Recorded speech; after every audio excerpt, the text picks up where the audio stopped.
H-Town talk. Lock in with Frost Zay. Yeah. Tip off, kick off, pregame flame. Box score brain with the sideline slang. Film room vision from the couch. They coach, coop, take, hot stat. That's a crisp combo. Fourth and short, they going for it. Press break, full court, can you score it? From the barbershop chat to the big screen plat, they break it all down, every angle, every spot. Welcome to the Chris Logic Podcast. Where the beat hit first, but the facts still last. Frost on the mic. They talk that talk, from the chalk to the park, they calling every shot. Welcome to the Chris Logic Podcast. Where the crowd get loud when they run it all back. If you love that grind, you gon' feel this way. Turn it up. Lock in with Frost Zay. overtime stories, buzzer beater nights. Trade rumors running through the timeline. Hype, draft daydreams. Who's the next one up? They weigh every word like a trophy cup. Red zone reads. Who's clutch, who fall? Legends getting told like the banners in gold. From playing hope to the Super Bowl stage, they paint that picture page by page. Welcome to the Chris Logic Podcast. Where the beat hit first, but the facts still stay. Frost on the mic. They talk that talk, from the chalk to the park, they calling every shot. Welcome to the Chris Logic Podcast. Where the crowd get loud when they run that show. If you ride for the game, you gon' feel this flame. Turn it up. Tap in with Frost Zay. New week, new smoke, what's next? What's next? High seat, bold take, no takes. No take. You can hear that grind in the breath they take. Every word, every pause, every point they make. Welcome to the Chris Logic Podcast. Where the beat hit first, but the facts still last. Frost on the mic. They talk that talk, from the chalk to the park, they calling every shot. Welcome to the Chris Logic Podcast. Where the crowd get loud when they run it all back. If you live this sport, you gon' press play. Turn it up. Ride out with Frost Zay. Frost Zay.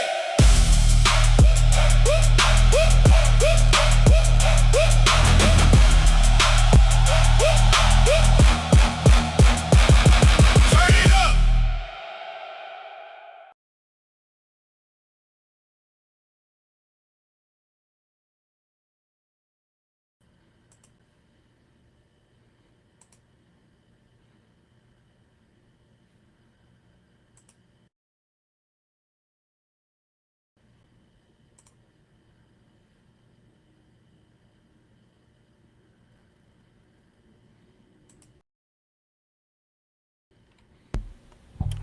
Yo. Right.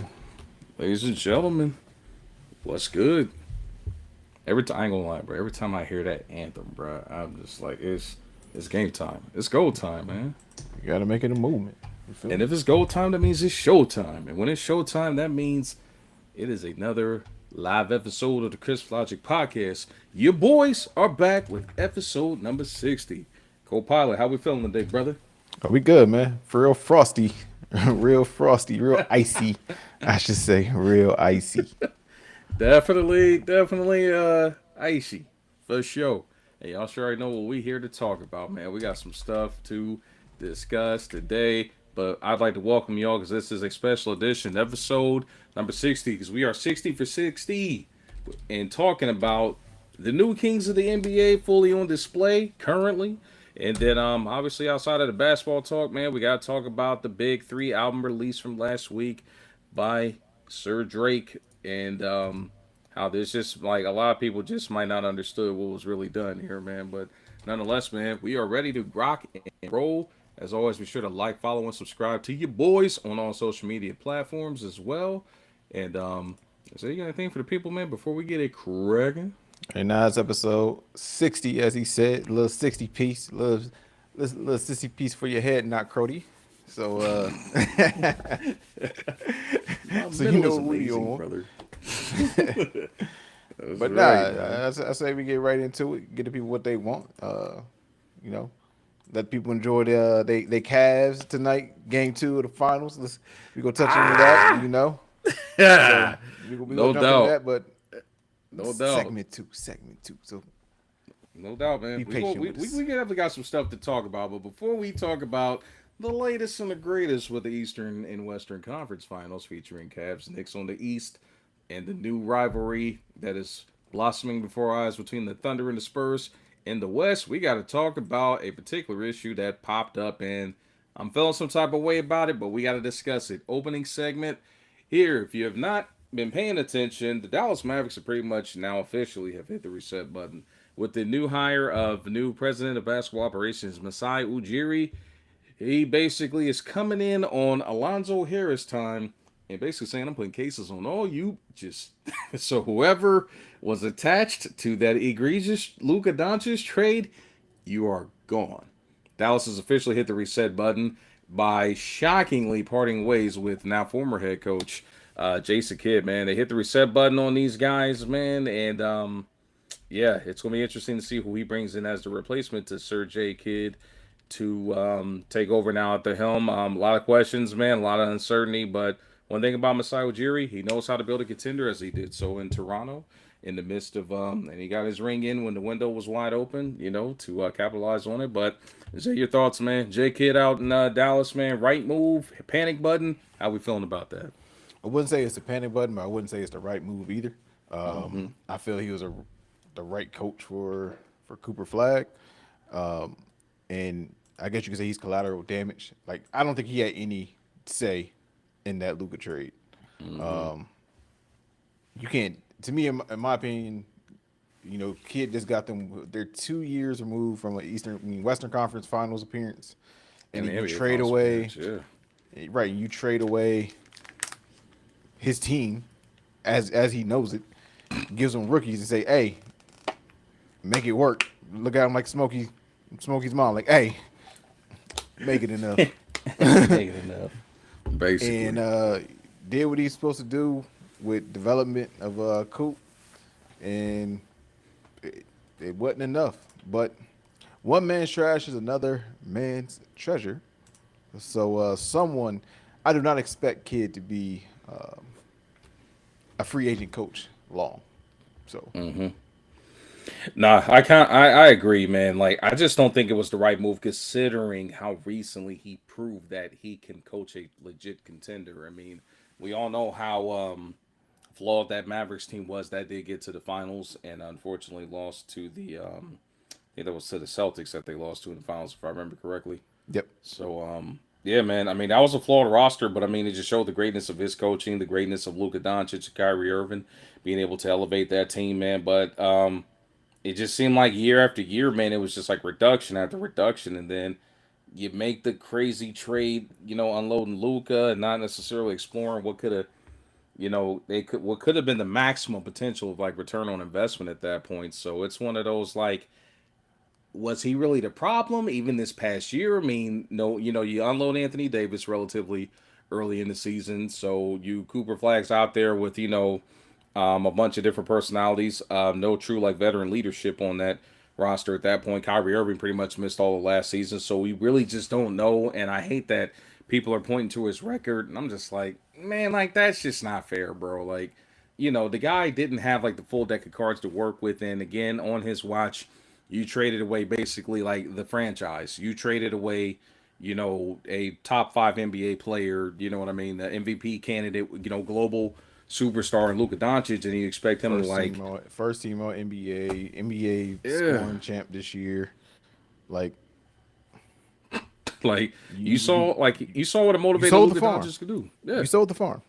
Yeah, so literally to rebuild it, and I thought it was unfair. Like, I think Cooper is gonna be good, but Cooper didn't step in, and which is kind of unfair. This isn't NBA 2K. A rookie's not gonna step in and be top 5 day one. So. It is what it is in regards to that. So, best luck to J Kidd. You gonna be back on your feet real soon. There's multiple head coaching jobs, and there's some good head coaching jobs out there. So, yeah, I'm not gonna lie, man. As a fan of a team that is currently on the market, we need to be picking up the damn exactly. He fits what y'all need. he needs to pit. The Orlando, Rich DeVos. Alex Martins, Jeff Waltman, I'm talking to y'all. Y'all need to be talking to kids, people, right now, because he's shown he can relate to the young talent. The guy's one of the best point guards, one of the best basketball minds we've seen historically. Like, he knows what it takes to win, bro. And again, he's gotten to the NBA Finals several times as a point guard, won a championship as a player. Was a part of a championship winning staff as an assistant head coach, and he's had effective teams as a head coach. Like, I don't want to hear nothing about what he did in Brooklyn or what he did in Milwaukee. Both of those were dog shit opportunities. I mean, need I not remind people that that Brooklyn team was way over the hill when he took over at the helm. I mean, they had a bunch of them artists formerly known as at that point and fading stars. I mean, ISO Joe might have been the one bright spot that he had on that particular Nets team. And then Milwaukee, I mean, come on, bro. Like, they have been a career rebuild going on back to, you know, what last time prior to Giannis and then winning, like, what was they, legit contenders? Like, back when Ray Allen, Big Dog, and Sam Cassell, like, when we was kids, bro, like, Milwaukee's never really been a contender until, you know, they hit the lottery with Giannis, and they didn't give him enough time really to, like, bring that team along. So, you know, like, it's unfortunate. Kid's gonna land on his feet, but Orlando needs to be the, like, top team, like, calling him, like, right now. Like, Yep. that's the exact kind of guy we need. Like, knows his teams play well on defense. That's our identity. And I think, and I think that he can elevate where we're deficient at offensively, even with the team that we got currently. Like, you know, J Kid's gonna land on his feet. Yeah, it's two teams that I feel should call them. Mm-hmm. And I don't think one of the teams is go call them because we're about to witness one of the biggest botch jobs in recent coaching carousel history. Do tell. The fact that Portland is still open and Tiago Splitter is not the head coach already. And the fact that they announced today Jeff Van Gundy as a finalist and he is doing another interview today. So so they are about to blow the fucking bag. Tiago earned that fucking job. Dog. But my thing is, like, if you're talking stylistically, Jason Kidd fits what they need even more than what I would say Tiago. So that's, if I'm Portland, I'm calling Kidd tonight. But yeah, like, Tiago should have had that job. That job shouldn't even be open right now, and it still is. Dog, like, and I hate that my team is even in this position right now because there's rumors about him being a finalist for Orlando. It is springing on a migraine I worked pretty hard to get rid of in the last 24 hours. But Jeff Van Gundy has not coached in damn near 20 years, bruh. Like, literally, we're talking Yao Ming T-Mac 2007, bro. Hey, man. He was the assistant head coach of the fucking Clippers. I don't want to hear that shit. Bro ain't did shit in 2 fucking decades, bro. 2 decades. Why are we even talking about him? Hold on. Here's the even crazier part. Mark Jackson can't get a call because of whatever bullshit that happened out there at Golden State. But you mean to tell me Jeff Van Gundy is, like, actually getting interviews? He has not been a head coach in 20 years. The game has changed 3 times over since then, bro. Like, What are we talking about? Hey, man. Jeff is the man. Apparently. His own damn brother's got more opportunities recently than him, bro. What are we talking about? You know, finalists in two spots. With a nice little bit of talent. Hey, man. Yeah, but yeah, he's a finalist out in Portland. You saw how much that you shit gotta love it, bro. Like, how, bro? Like, when are these teams gonna realize, like, the retread shit don't work, bro? Like, he's been out of coaching for 20 years as a head coach, bro. What is making somebody think, like, you know, hey, let's dig up, you know, matter of fact, let's you know, call Phil Jackson out of retirement. Let's call all these guys that are burnt out that clearly can't get it done anymore, that have lost their fastball. I'm tired of hearing about Jeff Van Gundy. I'm tired of hearing about Billy Donovan. I'm tired of hearing about Tibbs. Meanwhile, Sam Cassell has paid his dues and still can't get a legit shot at a head coaching job in the NBA. What the hell is going on, bro? Like, what the hell? Hey, we know what it is at the end of the day. Like, we ain't got to beat around the bush about it. Like, we know what it is. Like we know what it is. I know we ain't talking about the good old boys network, are we? Shit. Obviously. Like, you know, I ain't gonna say every organization is like that because your boy landed on his feet really quick, and I'm happy about that. Mosley's already been announced as the head coach when they had already announced finalists in Rondo and I think it actually was Van Gundy. So like, And again, the Pelicans, what the fuck are y'all doing? His brother didn't work out, so what you go call the other brother that hasn't coached in damn near 20 years and think that that's the solution? Like, what the fuck are they doing? So Oh my god, why not? bro. Why not? No, man, no, there is no why not, bro. Like, it's so many other like better options out there, dog. Like retreads, man. We got to stop with the retreads, man. Like Tibbs is who he is. He burns his teams out. They can't get over the hump. He's offensively inept. Billy Donovan has not made an NBA Finals or even a conference Finals in a decade. Like, we got to stop this excuse, man, and stop giving these guys that have not given us validation or reasons to get second and third, fourth, and 15 chances in the case of like Van But Gundy. then the And question is like, who? If it ain't these old geezers, then who? new blood, bro. The game has changed. No, something, man. bro. Hey, man. Like, Hey man, I had somebody tell me this is how crazy it is. I've had someone tell me that Mitch is a terrible coach. Mitch Johnson for the Spurs currently. Yes, is a terrible coach. I've had someone tell me that. Like, y'all niggas is bugging. Where does he get his weight from? I have to know. Like, like Where does it, who said this? Where do you get your wheat? Like, are you shitting me man. right now, Hey, bro? man. I get it that you man. got Wemby, but like, what the hell are we talking about? Bro just marched into OKC game one. Team has hardly lost at home, and they punched him in the mouth in double overtime without their starting point guard. Like, what are we talking about?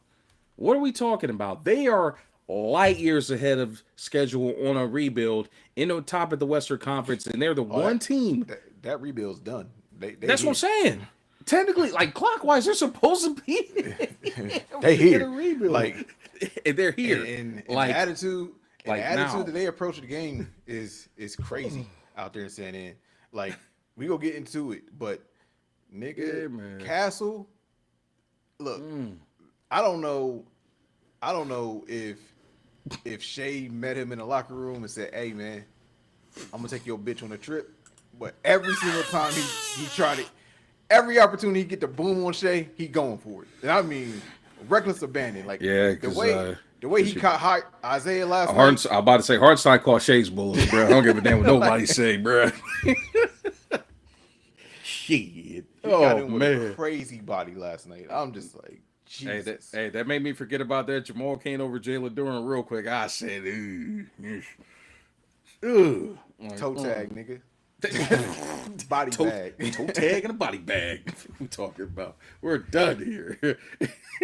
If they'd have won the game, I'd have been like, it's over, ladies and gentlemen. It's over. Let's go home. Yeah, bro. Like, it's fucking ridiculous. I ain't gonna lie to you. Oh man, bro. Like, shit's crazy. Shit is insane. But nah, we gonna get into it, man. I know we kind of like letting the cat out the bag and get off subject. Oh, it's NBA playoffs. We gonna talk about that. That's what the show about for the most part. Indeed, it is. For the vast majority of it. No You know, doubt. we go touch on some coder shit, but yeah. That we are. So, oh, Riverside, you're playing with my emotions. I see what you did here. You're trying to throw me off my game, but we gonna keep on schedule. Took my thirds out of order, but you know, it ain't my first time at the rodeo. We know how to do this engineering nonsense, but nonetheless, segment 2, man. Before we talk about the Western Conference Finals, we gotta talk about the East first, and then the Eastern Conference Finals. Orange and blue skies, the New York Knickerbockers are going up against the team from the land, the Cleveland Cavaliers, and after a crazy finish to game one, 20-point lead.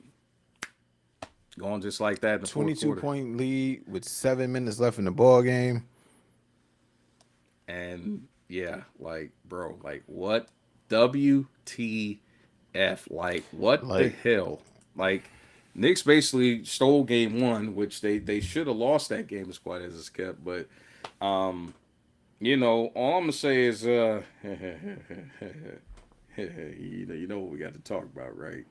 You can talk about whatever you want. But if you go where I think you're trying to go on your troll, this is bigger than that. This is bigger than that. This is bigger than Nino Brown. Like, it's bigger If than I'm that. going down, I'm taking a lot of people with me. Like, But nah, man. But you know, we will eventually get to that. But this is a tale of just like bad coaching down the stretch, like questionable shot selection, Not more bad breaking coaching. momentum. Like awful, awful. Like Not bad coaching. Like he must have thought he was Phil Jackson and was like, hey, a timeout? What's that? Get out the shit. I'm just saying, Like, bro. I'm just saying, you cough up a 20-point lead, don't call a timeout, and you finish the game with 2 timeouts. Like, what the? You can't take them to the next game, my guy. Like, what the hell were you waiting on? Like, seriously, like.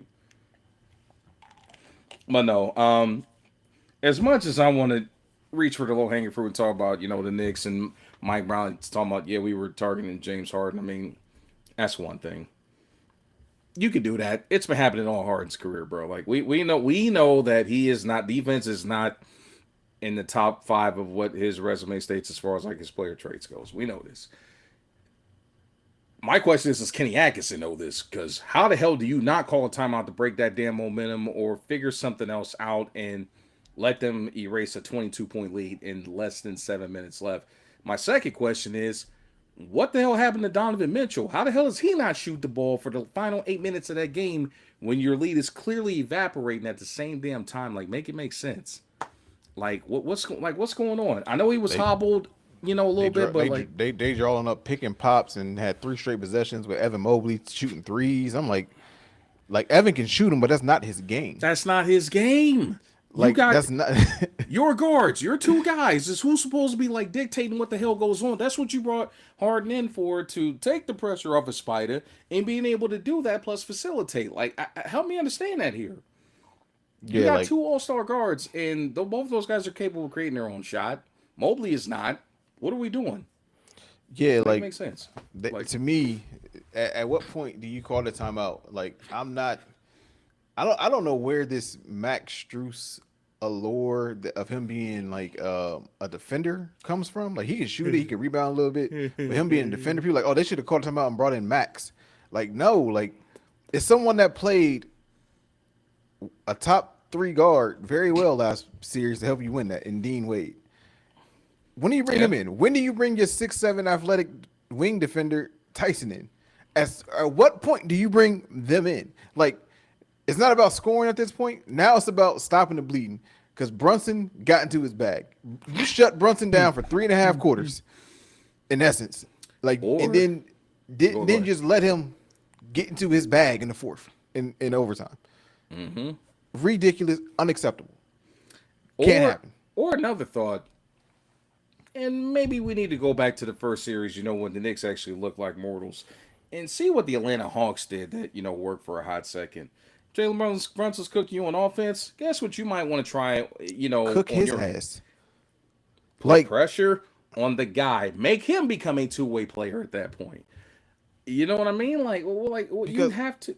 My thing is, like, ahead, even bro. Kenny, like, even on the offensive side, I'm like, bro, why didn't you look at Harden? Like, he kept wanting to do like a pick and roll to him dropping it and then pick and pop. No, tell Harden, listen, slow the game down, control the pace, go be a fucking. I know people hate it. I know people. This is where it goes into effect, and it worked. Go be a foul merchant. Get to the line. Get on the fucking board.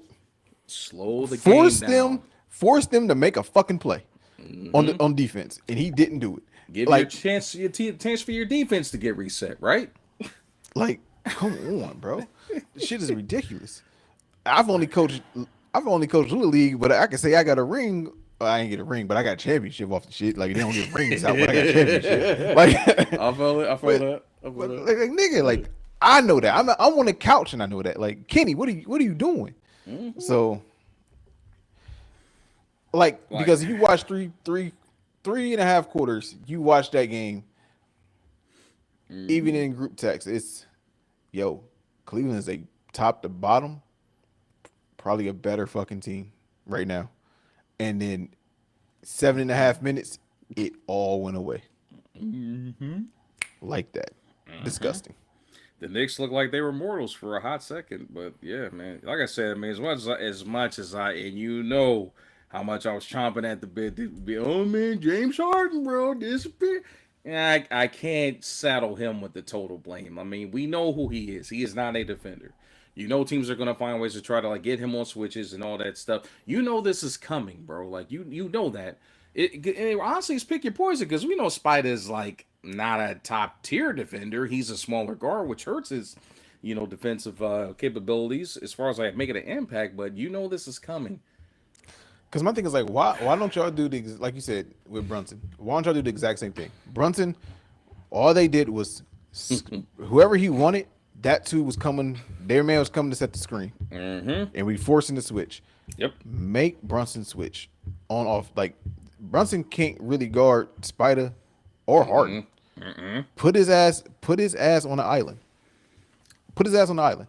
Put him on an island, get him in ISO situations, get him going towards the bucket, put foul pressure on him, something. You got to get that guy to work, man. Like, you can't just sit back and let him hide on defense and cook you on offense, bro. Like, it just don't work like that.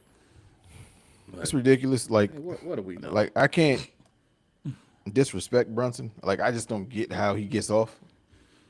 Because to me, he's a undersized, unathletic guard. Like, I thought you were about to call him like make a comparison, but I got you. Nah, like I just think he's unathletic, undersized, but he gets to what it is. He controls his pace and he gets to his spots. I get it, but it's like, how are you letting him get to his spot? Because he's not faster than most. He's not quicker than most. But that's what I'm like. Yeah, but it worked. It worked. Yeah. It works. So and that's just, I mean, like, it kind of reminds me, like, the way that he operates on offense is kind of like how a guy that I really can't stand in general. Even in retirement, he makes me more annoying with his biased takes and stuff like that. But it kind of reminds me of how Paul Pierce used to operate back in the day. Paul was not an athletic, like, player at all. Paul was not quick. Paul was not, like, I'll finish over you, like, uber athletic. But, man, Paul Pierce knew how to get to his spots. Paul knew how to like pull. Paul knew how to like, bro, like I've never seen anybody with a better like elbow free throw game or like that little 18, 19 like fade. Like, bro, like Paul Pierce was the guy that knew how to get to his damn spots. He was not athletic, bro. He was not LeBron James, but he could give LeBron James work when he wanted to sometimes. I mean, like, and then I forbid, like, I mean, Al Harrington will forever be in YouTube infamy, man, for when Paul was talking shit to him at the top of the key and get ready to go to work on him. But like, you might not be blazing fast, man, but you know how to do it. Hell, even now, Luka Doncic is not that athletic.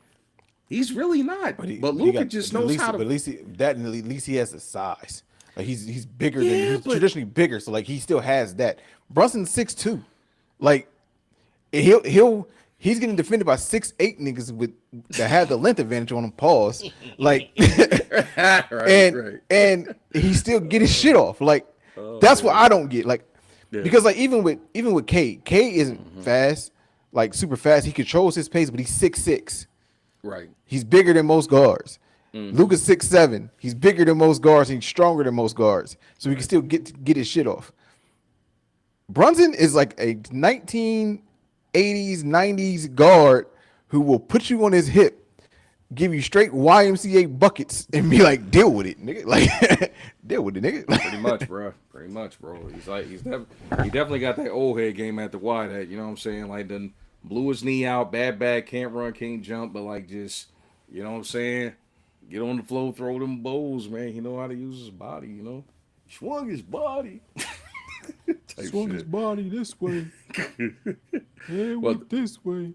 Man, but here's the real question, though. I mean, obviously, Cavs are down. Is game 2 tonight or tomorrow night? Tonight. They're about to tip off in about 30 minutes. Okay, gotcha. I'm slipping on that part. But the real question is, obviously, and I know it's hard to speculate after game 1, man, but are we even remotely thinking the series is over at this point? I got Cleveland winning tonight. That's fair. Like, so if they don't win, Knicks go out to win it in the same fashion. Like, right. I think Cleveland will start off hot tonight. Like, I just think they're a better team starting wise. Like, yeah, like you can be like, yeah, Brunson is better than fucking Harden right now. Not all the time, but right now, yes, he's better. But you go down the rest of that, you taking Mobley over OG. Yeah.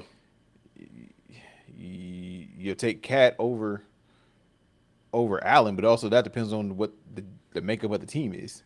Right. But most parts you go take Cat. Miles Bridges, people would want to take him, but Miles just disappears in his Knicks team at times.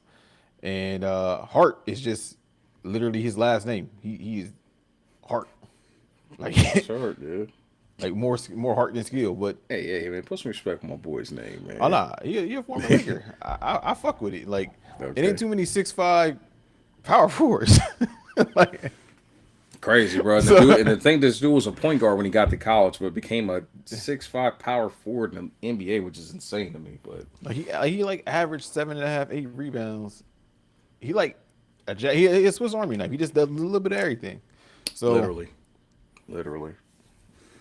Josh we'll Hart. see what happens. I got Cavs tonight though. Like I'm gonna be cautioned. I mean, I think that New York, with the confidence that they've picked back up, in that, I mean, obviously it was game one, they were a little rusty coming off. Man, I think I'm gonna take New York tonight on this one, and just really see how the Cavs respond going down 2-0.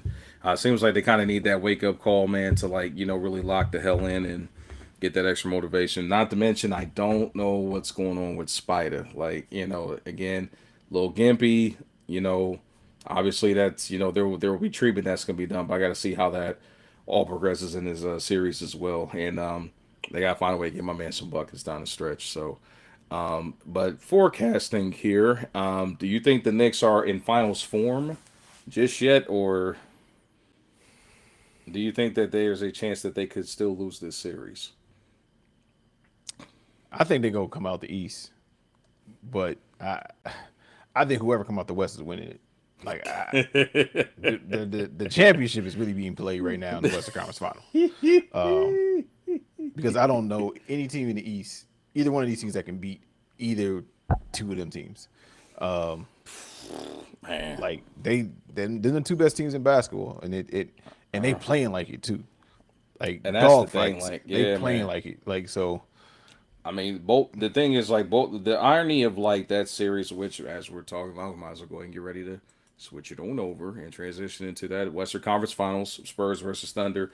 The irony of this particular series is the fact that like both those teams look damn near unstoppable against any other squad.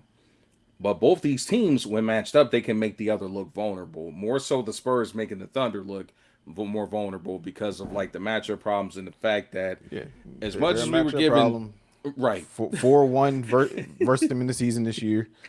Like yeah, they're not scared of each other. Nope. Like Wemby got like this. Well, I think that one party might be scared of another party, but I'm Who? getting to that here in a second.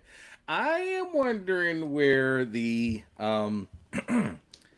excuse me, the other guy that before there was a, well, I ain't gonna say before there was a Wemby, but the other guy that's supposed to be another dominant big man, a lot more productive. I'm starting to have the same questions about him in this series that I had about Jalen Duren, even though we know this guy has a much better skill set. Chet Holmgren, my guy.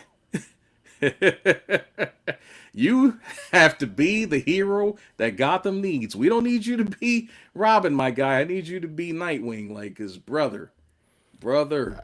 Isaiah Hartenstein, I know he did a great job on Wemby last night, but it can't be him, bro. It cannot be him. I don't think you understand like what Wemby like. Wemby neutralizes everything he does defensively, offensively, like everything. Like I know. and but like what doesn't help is that like Wemby has like this deep rooted hate for this motherfucker. Like Where did that come from? oh, I know where it comes from. Do tell. So they matched up in 2020 in like the 17U World Championships, and France lost by 1 point, 83-82. Okay. To Chet, and Chet won tournament MVP, and so it's like this deep rooted That hate for this man Chet. That makes me like Wemby, And- bro. Like, and he is Wemby's petty. Like that's the reason. Like that's the reason. Like during the play-in tournament when he missed it, he snatched the rebound, was yelling. Like yeah, like he whenever he see Wemby, he's like nigga it is on sight. Like me and you. When I say it's up and it's stuck, motherfucker, it is stuck. Like I love so. it, bro. Ain't nothing like a good we just seen too many like guard rivalries or wing rivalries, man. Ain't nothing like a good old fashioned big man rivalry, bro. We're too much, and it's like you can't escape each other. You're in the same conference. One's gonna be in the way of the other's destiny. You know what I'm saying? And like, So, but like, I don't think, but Chet isn't scared of him either because like, Chet not scared of him.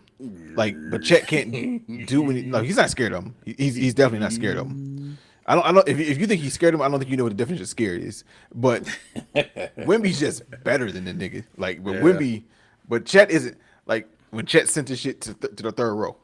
Like, granted, it was a rollover help, but he went up. He went up and got that. Like, He went up and got it, yeah. But also that was the assignment. For some reason, they like we're gonna put Alex Caruso on Wemby. So I mean, you know, hey, he's topped taller guys before. Why not? You know, he's a bit of a pest. He's got a strong foundation. Mighty Mouse. Literally against him. Shit, the fuck are we talking about? Yeah, And no Mouse in the disrespect house. to Alex Caruso, but No, because Alex been balling both games. he's been Like, balling this whole postseason. If you ask me, 30 game 1, 17 game 3. Like they gonna have to figure something out because they treat him like he can't shoot and they just letting him shoot and he knocking them bitches down. That's So what I'm saying. He definitely can shoot. Like, what the hell are we doing? but the thing is he gonna travel though. We go find out tomorrow if that travels. If you go hit that instant in. hey, So hey, the brother brought championship experience to a young group, man. You know, he's built for these moments. You know, he is initiated, a member of the League of Shadows. got two of them things. He got two different franchises, but boy, you know, the Lakers. People are still wondering why the Lakers didn't pay that man. You know, so. But I think also last night's game, man, was also more of a question where I think that because you know there was a little bit of like, you know, why didn't SGA get to the free throw line? Was he scared to shoot when Wemby was by the bucket? Yeah, y'all can stop that shit right now, brother. Because like man's did what he does. I mean, he proved why he was the league MVP in general, man. Like, you know, we got to stop that shit. Yeah, but at the same time, like that's just why are you going to constantly go down there with not probably. He's 3 seasons in and he's the greatest shot blocker of our generation already. Yep. So Yeah, I mean, and this is where, like, you know, last night was the telltale. Like, obviously, he had a hard shoot night because he was forced to be more of a perimeter player, as to your point. Last night was a true test of like, what else do you have that you can do? Are you obviously we know he's not a one-trick pony, but like, you know, the whole question, the one thing that you might like critique in his game is the ability to shoot from the outside. I mean, he knocks him down, but he doesn't knock him down at a clip to where like you could put him up there with like shit, I don't know, like the Bookers of the world. He kind of him and like, you know, K kind of fall in that same bucket. Like they're willing 3-point shooters, but they're not guys that are going to pull off the dribble. But you know, his game is more. But honestly, that's like the weakness of his offensive game. Right. The one thing. Right. God forbid that becomes a strength though. Like, boy. like God forbid. And we know he's got the touch because naturally, if you can kill it from mid range like that, there's a chance that you have moments where you can shoot it efficiently. But if he gets to a point where he's shooting that bitch from 40% plus, like you said, God help the NBA. I think he shot it at close to like 38, 39, maybe even 40% this year from 3. Okay. But he only shoots like 2 to 4 a game. If he elevates that to 6 to 8 and is hitting that 40% clip, yeah, that's another problem that y'all don't fucking want. Nope. Because if now he can step back and hit it at a consistent rate, now you have to respect the step back even more, and then he gonna put it back on the ground and get to his midi, get to his floater. Yeah, it'd create a whole different beast, bro. Like, no doubt.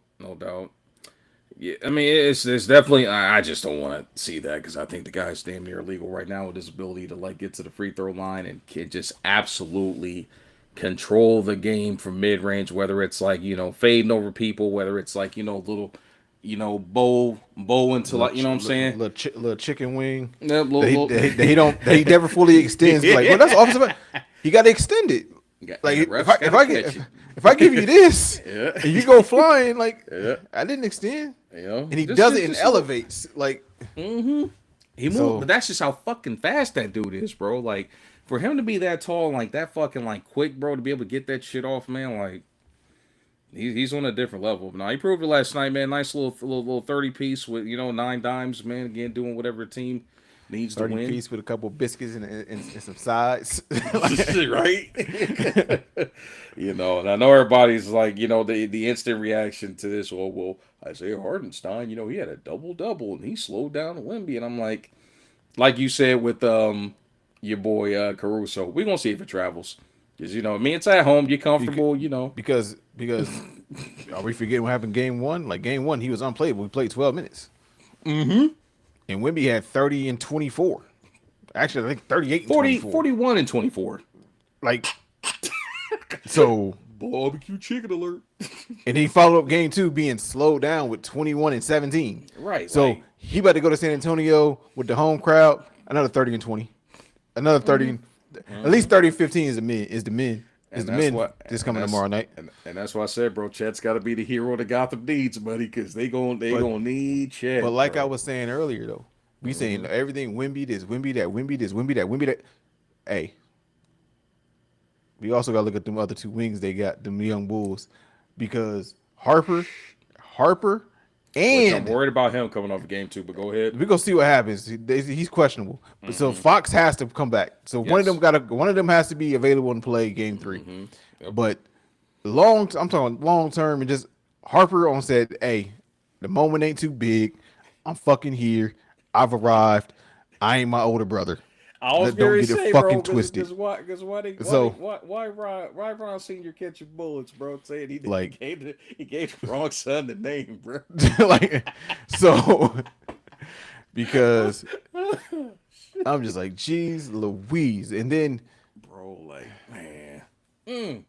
and Castle, like, I still stand by what I said last week. Like, if they were to do it, it wouldn't shock me, but I wouldn't do it because the thing is, like, for instance, last night, right?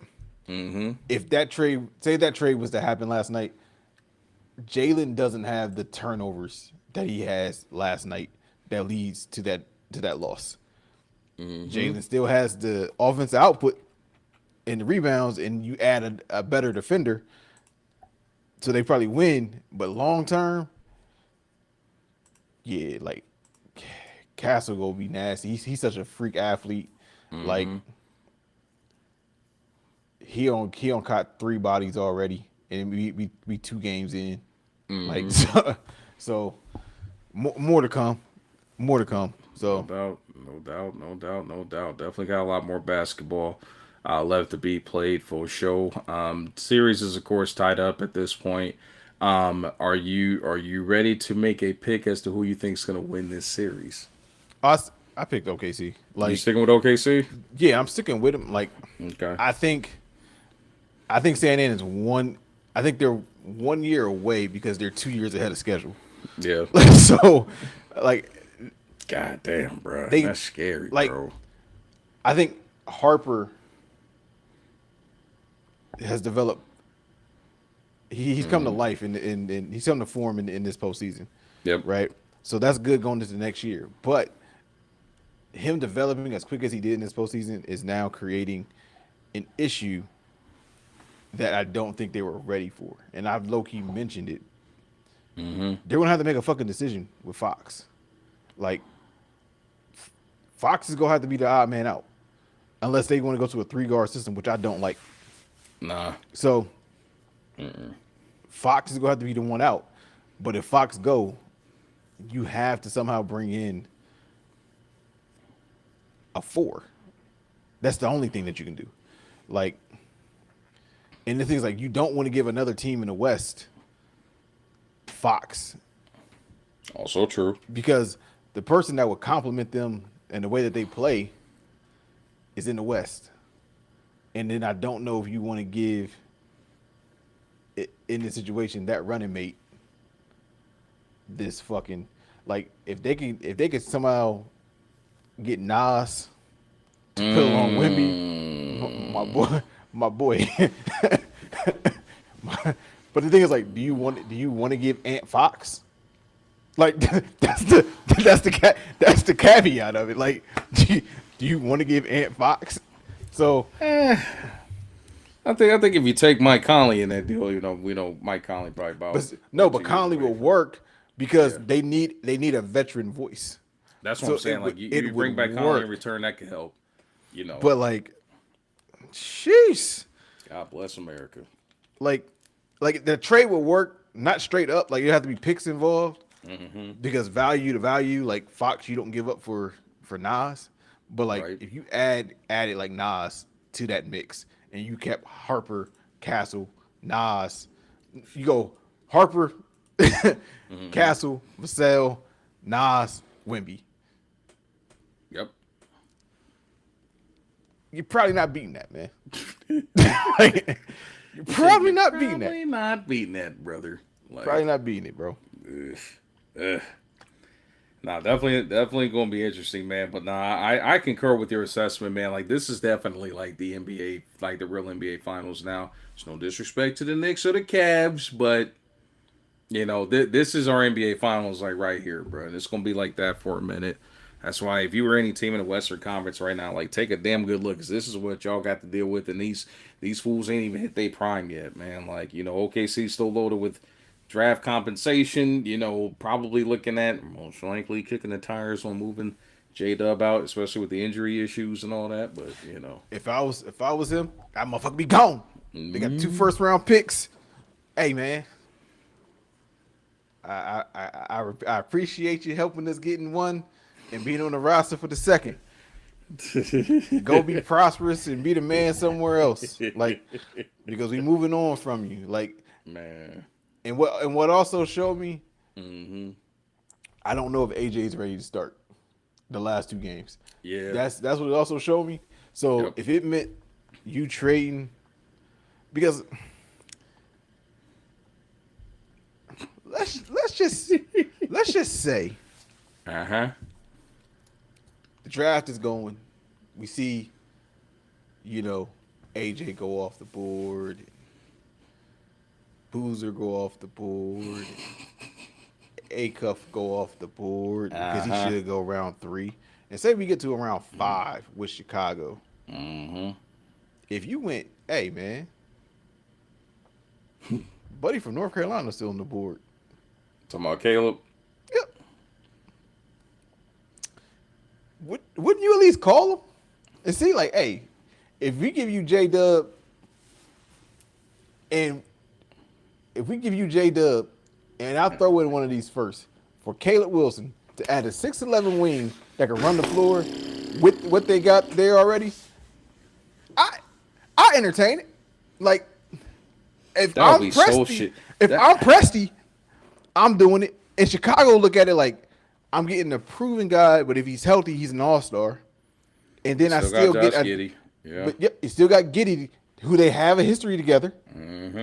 Damn.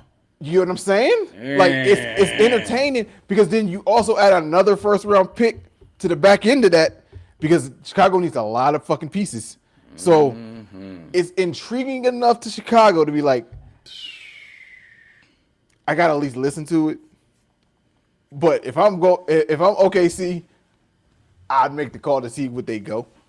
You got to see if they go, like. Yeah, and that resets the financial. He said that's cheating. Exactly. There he is. That's definitely cheating. But this is Sam Presti though, bro. Like, this is what he's been doing, dog. Like, but like we say it's cheating, but it's not. Like, he took the deck that he had and he played it marvelously. And this is what he's afforded. Because, like, honestly, it's almost nobody he can't get right now. Theoretically, it's almost nobody he can get. Yeah. Because even as we're talking like that, if he wanted to be like, hey, Milwaukee, just give us fucking Giannis for the same package, they can fucking do it. And you add that. Like, I'm saying, it's a possibility. They can do whatever they want. The world is their fucking oyster right now. Like, if they wanted to be ignorant and added John to it, they can fucking do it because they got the capital to do it. Like, if they wanted to add Book to that, they can fucking do it. Like,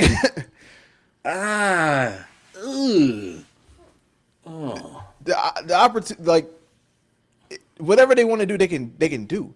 If they wanted to be like for the lower, I want to add Durant back. If I want to add Book, if I want to do this, I want to do that, and I want. Dare I say they call for LeBron James to ring Chase? They can even do that. That's what I'm saying. Like, and the Lakers would do that in a heartbeat, bro. Like, oh my god, it just resets so much shit. Like,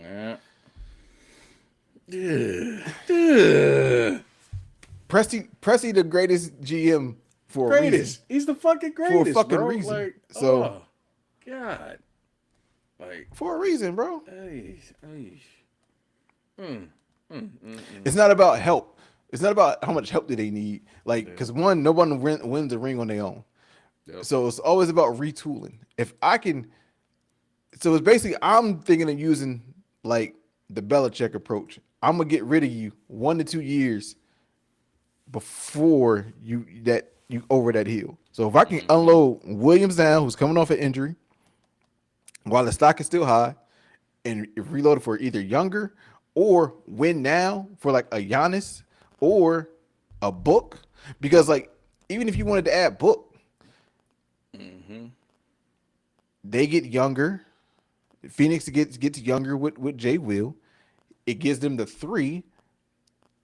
You still got Jalen Green. You still got Dylan Brooks. You got him. It fits what they're trying to do moving forward, and it also gives them like it's the opportunities is fucking rampant. Like it's wild what they can do. The world is a fucking oyster. Literally, like so they can do because even if they wanted to see like Murray, hey, let's reset it. We go give Jalen be the running mate now. You give us Murray. You may not even have to throw a pick. You probably throw like a couple second round picks for that. You can throw that lower joint in and make that happen. Shit. That's what I'm saying. Like the opportunities is fucking endless. Like, hey man, because they do that. Say they do that trade, they still could add a upperclassman like Yaxel late at 19. That's to come in at 23, 24 and contribute immediately. Like the opportunities is fucking endless, bro, and it just adds to that bench. Like. It's endless. Like Presti genius, bro. He's beyond that. Like he's beyond that. He's the architect of the Matrix, like literally, bro. Like he's on that kind of like fucking level with it, bro. Like called this man the Oracle. No, the architect. She is going to die, and there is nothing you can do to stop it. Like he's on that fucking level, bro. Like,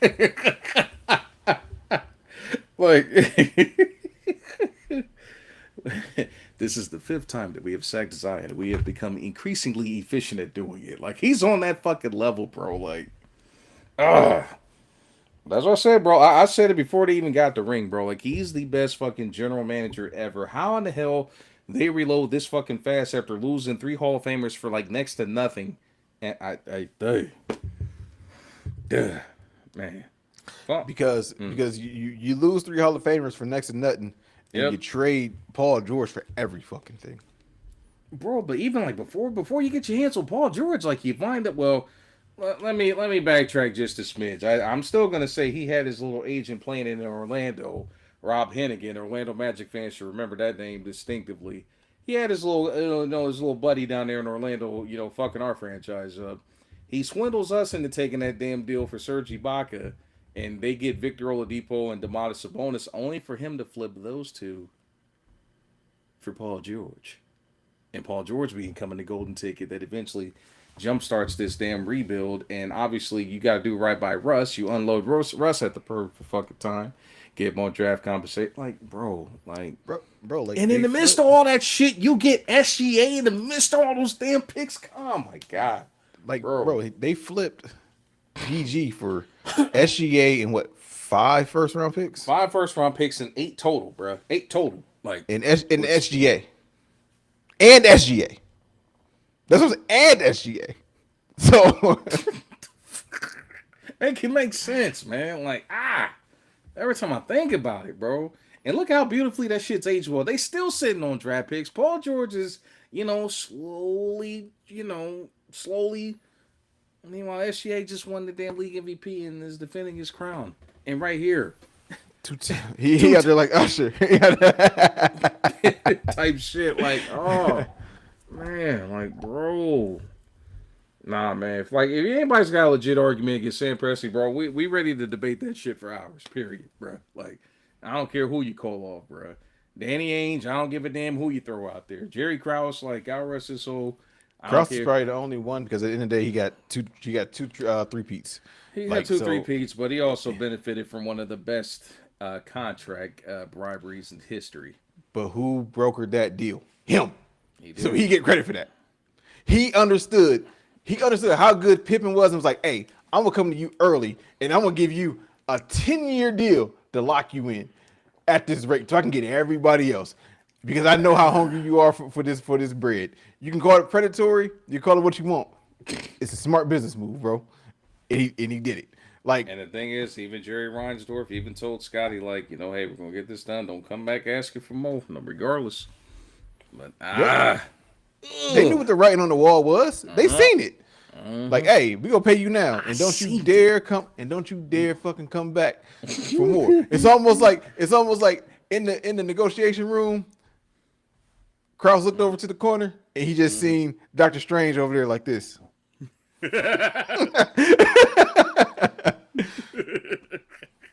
he definitely not. The Krause was definitely the Thanos of general managers back in the fucking early 80s and early 90s, bro. Like One way. literally, he fucking unlocked that anomaly because, bro, the fact that they was able to bring in Kukoc, Rodman, like Ron Harper, like, bro, whatever the Bulls wanted, they got it. Like Luke Longley, like, man. Ron Harper, like. Well, Jed had a bunch of like big, like a fleet of seven. He had a fleet of 7-footers, bro. Even when Shaq started dominating, So, yeah, pause. We know it's almost game time. We know. We know. I got it on, but yeah, we know. We know. Shut up, Brett. That shit'll never get old. If you don't know, that was a Waterboy reference, y'all.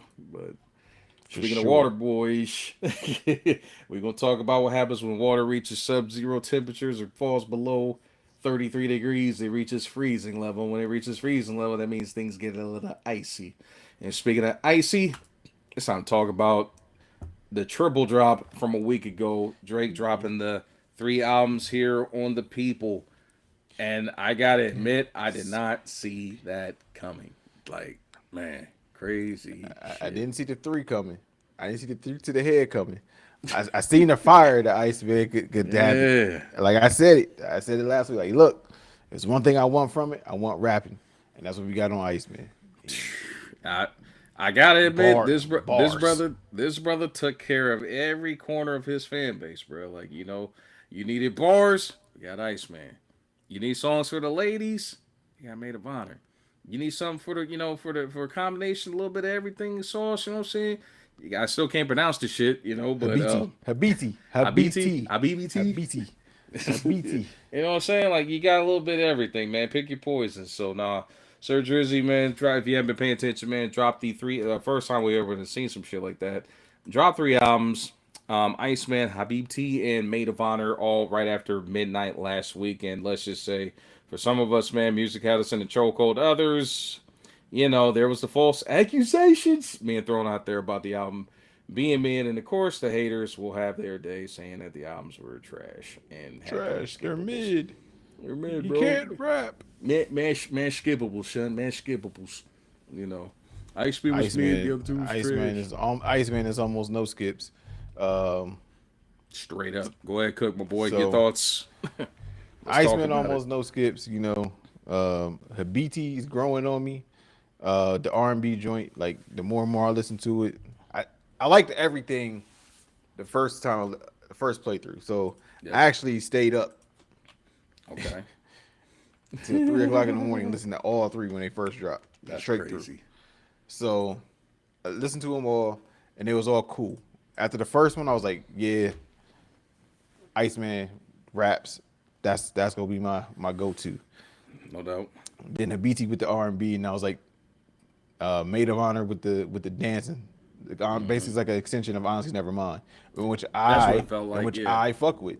So I like it, but I was like, this isn't what I would go back to all the time. But I know arenas where this is go more than Iceman and Habibti. So, like, people already TikTok about to get a hold of whole phase. That's about to blow up to a whole other level. Like, so Iceman, it's like, where do you want to start? Like, open the line starting off with a bar. Like, bars on bars on bars, shot on shot on shot. Like, it's not enough I can say about the album. I would probably say my favorite track. It's funny. My favorite track out of all of them doesn't come from Iceman. It comes from Habibti. It's White Bone. That's my favorite track overall. But I like the project of Iceman more than any other project right now. No doubt. And as I shared with you earlier, I fuck with Stuck off of Maid of Honour, like that New Jack Swing style that he went to. Yep. So I'm with it all. Like, I'm here for it all. It's been on rotation consistently. If I ain't playing it, my wife playing it. If my wife ain't playing it, I'm playing it. So, like, my boy says it's a Graham household. like, it's times we both got it on, just on different songs, different albums. Like, that's crazy. So, yeah, like, she'll be on the BT, I'll be in here, You know. playing the game with Iceman and whatever. Like, so, Okay. the fact that they are 1, 2, and 3, and he has 43 of the top 50 spots in music right now, Fucking insane. it's fucking nuts, bro. It's fucking nuts. Fucking nuts. Nah, it's definitely crazy, man. And for me, this was one of those. I was like, as I'm a bigger fan of the rap version of Drake versus like the R&B and even like the party stuff or like the club dancing, type deal, man. I was definitely looking for bars, and when I say that, like, I felt like Iceman was tailored for what I was looking for. That's exactly what it was. Like, when I say, brother, like, I couldn't. It was hard for me, bro. I got damn near couldn't get past the intro for like the first like 24 hours, man. It was almost like I was just like on vibe and where I was at, like mentally, like in that moment heading into like last weekend. That was just it. You know what I'm saying? So, for me, Iceman was it. But it basically for me, man, if it had make them do something, it was a track for me. Make them cry, make them pay, make them remember, make them know. Like, I was fucking with all 4 of those tracks so damn heavy, man. Because it's one of those, I'm not that I'm like in a revenge like type deal, or just it's one of those like, keeping it a bean about everything that's been going on. But it was just a beautifully executed album. I don't know where the hell, like, the haters are the haters, man. They're gonna say what they want to say, man, talk about their skippables and all this other nonsense. But like, I would just want for people, if you don't like him as an artist, cool, just leave that before trying to say that it's trash. If you can't catch the vibe, cool. Saying it's trash is just like, nah, bro. Like, that lets me know you didn't really give it like an honest listen, man. You go in with like dissent and hate on your heart and all this other nonsense, So, I'm still working my way through the other 2 albums. I've been listening more to Habibti more versus Maid of Honour. I'm still like trying to get through that because I'm just not quite in a party mood just shit. That might change when I take my trip next month. But yeah, like, so if you go on a trip, Maid of Honour is gonna be your shit, especially if you with your girl or women go be around. If you're not in a relationship, like, if you go out, you want Maid of Honour playing. You want whole phase. You want all that. You want all that. Like, you want all that playing. Right. So, like, that's where you want it. Like, whole phase, cheetah print, outside twerking. Like, nigga, it's literally that's the name of the song. It's outside twerking. Like, I saw the track list. Yeah. I'm just like, yeah, like. Then he got the song BBW, so even the bigger girls could be like, oh, he fuck with us. Hey. You already know, man. Drake been on that for a minute. Yeah, so I'm just saying, man, like, BBW. So I ain't saying all of them will go platinum. I think they all eventually will go platinum, not first week. I don't even think Iceman will go platinum first week, Even though that's what I was saying after the first, it wouldn't shock me because the anticipation on it, like if you watch the Iceman episode, he had 400,000 people tune in for an hour and a half. So if he had 4,000 people tune in for an hour and a half, I'm like he could hit a million sales in a week, but that's a lot of fucking streams. So we'll see what happens when the numbers come out. I think it's definitely gonna be over 500,000, but it wouldn't surprise me if it somehow did surpass a million to become certified platinum after 1 week. But I would rate. I'll say, because I'm not about to be like, oh, there's I ain't gonna say there's misses on Iceman, but like I genuinely fuck with 14 to 18. Like genuinely fuck with 14 to 18. Yeah, you and I kind of discussed the one that Yep. With that being said, what would you say is your? I'm curious to see if we're on the same page as far as like the track that could be skippable, or you just feel some type of way about, or like not digging. As of right now, I'm not digging. Like as we said in pre-production, I'm not digging Run to Atlanta, but in and it's not even because like it partially is because of everything that's happened in the last 2 years. Right. But I'm also someone I didn't even like Way Too Sexy. And so I fucking God, I hated that. So track. I never got on that, and I low key hate that he reconciled with Future. So that does play a part into it. But it's Same like here. Yeah. And it's like I like the irony of what he called it. I like that. Where he went with that, but it's also not the best collab they done. Like it's stuff on their collab album that was way better than Ran to Atlanta. So that's where I'm at with it. So like it's cool. I'm not gonna say it's a skip. I wouldn't say any of them are actual like skips. The closest thing to a skip would probably be Don't Worry. That'd be the because of just how fucking petty it is. He talking. I just hope your dude struggle paying the rent, paying his car note. Like that's basically what it is. I hope the nigga struggle. So that's the closest thing to a skip, but it's not even like a bona fide skip to me. Like I listen to it. So Firm Friend, I really fuck with Shebang. I fuck with Whisper My Name, Dust. Like you said, all the Make Me.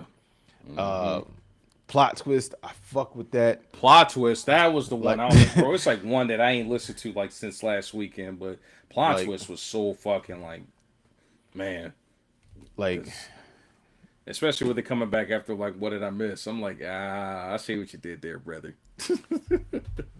Spelling out October Gang. So, I see what you did there, guy. I fuck with it. Nah, I definitely fuck with Ice. What's your overall thoughts? Like I scored about a 9 out of 10. Like it's hard to get a perfect. It's hard for me to get perfect. I mean, don't get me wrong. Like this was a solid album. I wouldn't say it was necessarily his best per se, because there's a couple of his older joints that I fuck with just a little bit more heavier than this. But given how I feel like I've been deprived of this level of like content from Drake, Iceman definitely ranks as far as like one of his best albums in my opinion, that he's put out, like in general. So like for me, I'm probably going with about a 9 to 9.5. Me personally, just because like I said, I vibe with like all those make them cry, make them, make them remember, make them pay, make them know. Like I fucked with the whole concept behind that, like in general. You know what I mean? It's just one of those like you gotta like I said, set the record straight on a lot of shit, man. I just love the fact that he didn't back down.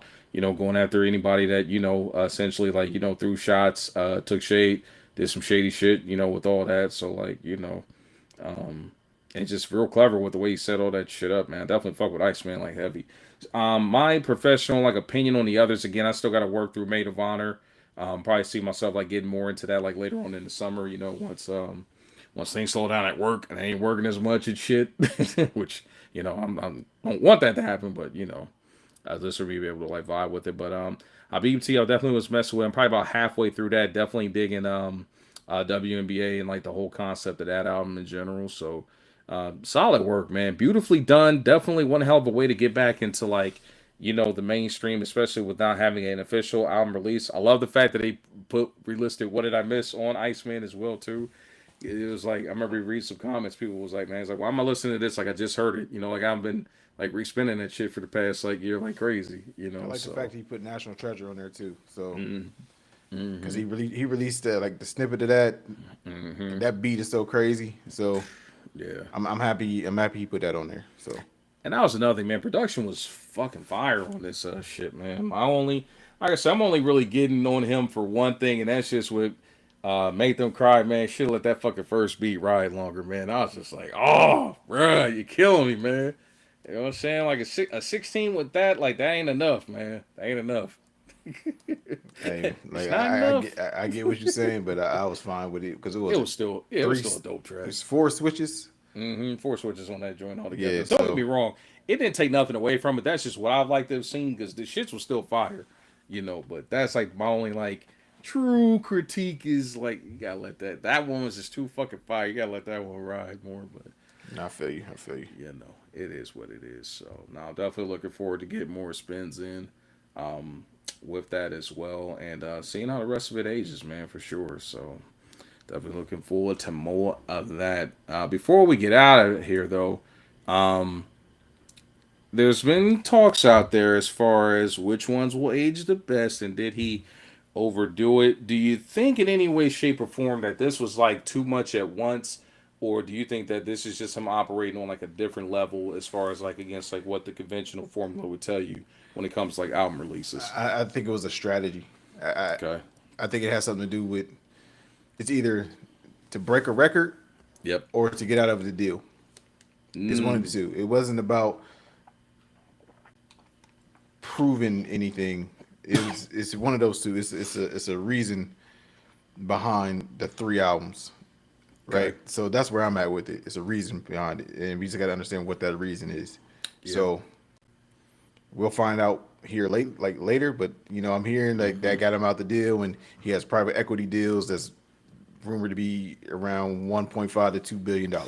Shit. So That's one hell of a very clever way to get out of a deal and jumpstart your own enterprise, or just taking shit back into your hands at a faster clip. But that's fucking insane. But you know Yeah. what? It wouldn't surprise me because this still released under Universal?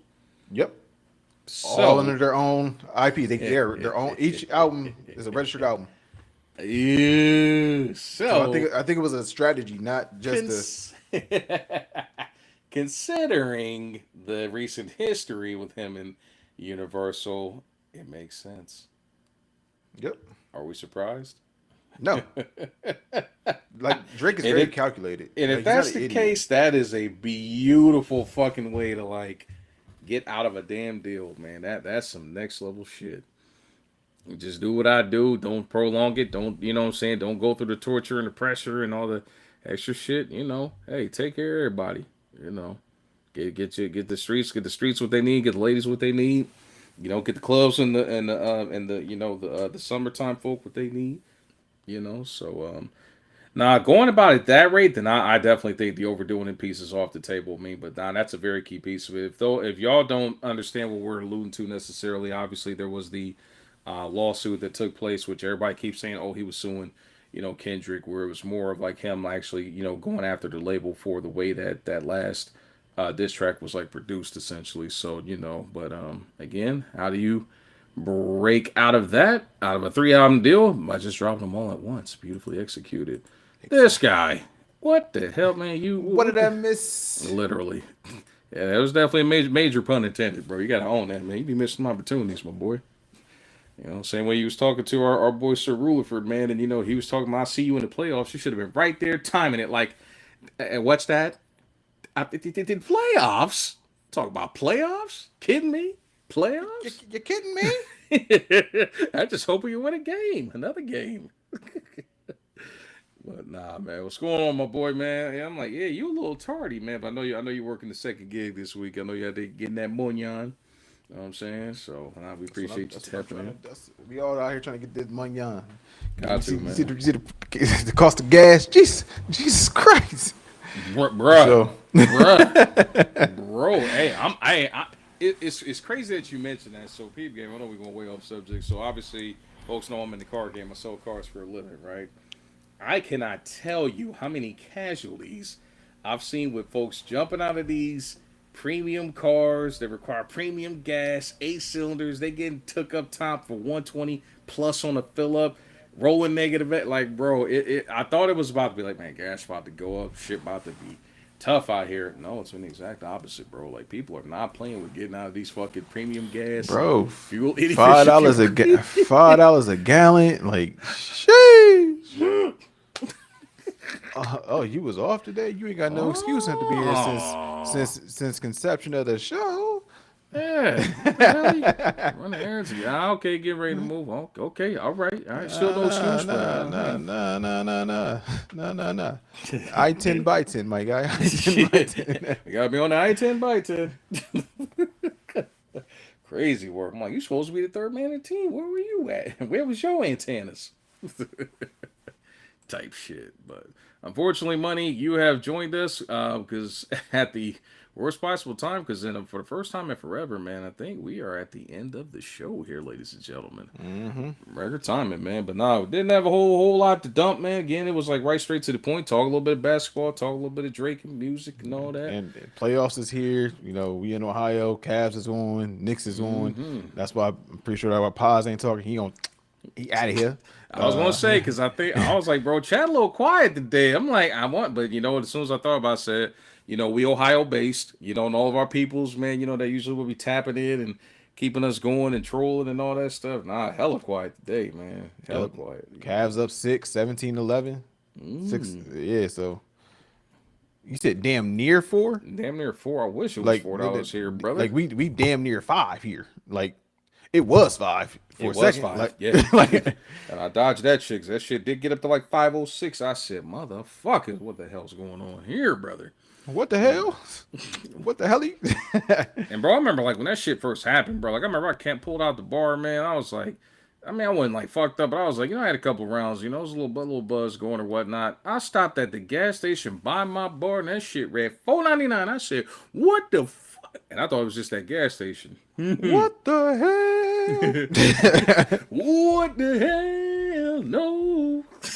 And came off 270 in Morris, was going down Morris towards the job, rolled past that shell. That bitch said 502. I said, no way, yeah.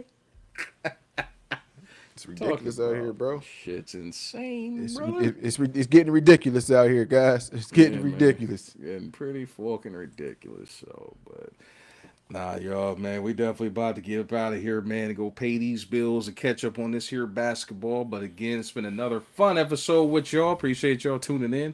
Be sure to like, follow, and subscribe to the boys, man. The road to 100 episodes continue, which now we are 40 water away from hitting triple digits in general. We appreciate the love and support as well, but we are 40 episodes down to go to the very special one of 100. But Zay, before we get out of here, man, you got anything for these folks, man, these fine people? Hey, man, continue to pour into us as we continue to pour into you guys. Episode 60 was a great one. We got 40 more to get to our goal of 100, which we will succeed with doing by the end of this. No, not by the end of this year. Not by the end of this year, but it's coming. Hopefully, we have some good things coming for you. Also, one side note for you, Frost, because I had a notification pop up on my phone, which makes the NFL draft. I know it's off the topic, a little bit more sketchy with the Rams. Why they just extend Matthew Stafford for an additional year and giving him almost close to $60 million?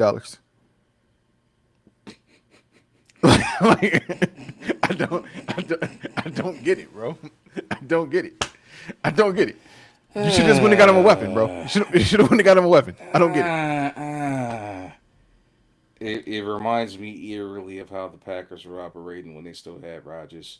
Speaking of Rodgers, if you guys have not been keeping up, of course, man, Rodgers is officially on his farewell tour as he goes out with one last bang with Mike McCarthy. I forgot to add that to the outline, but you know. And I also will say my last word with this. I'll end it with this.